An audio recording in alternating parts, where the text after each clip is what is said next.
things like that. Things happen like that just in a snap of the finger.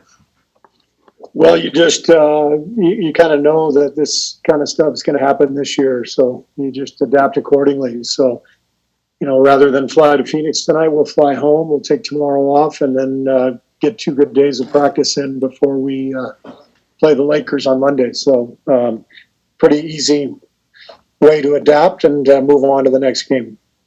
And just a quick follow-up on that. I don't know how it really works, but when you guys have a back-to-back, have you already started diving into the Suns game plan, or is that something you wait to do after you play the Nuggets? So we have a coach assigned to every single team in the league. So that particular coach prepares for the game by watching Suns games leading up to that game, and then also discussing the game plan with our advanced scout, Scott Vaughn, who will have seen Phoenix either live or been watching them on tape.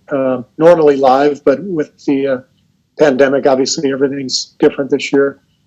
So whenever that game is rescheduled, that whole process will start over again.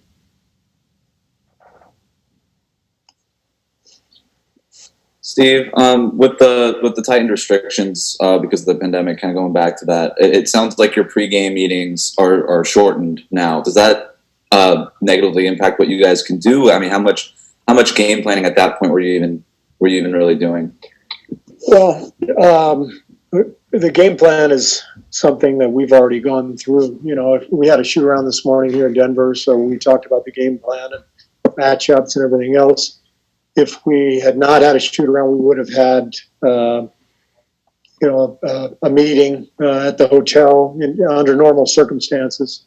And so now the adjustment we have to make is, we're limited to how long we can meet for. So when we meet pregame right now, we can only meet for 10 minutes. So we will have already gone through the game plan, as I said, at the shoot around, and so it's just really a reminder. Everything's just a reminder right before the game, and it usually doesn't take more than 10 minutes anyway.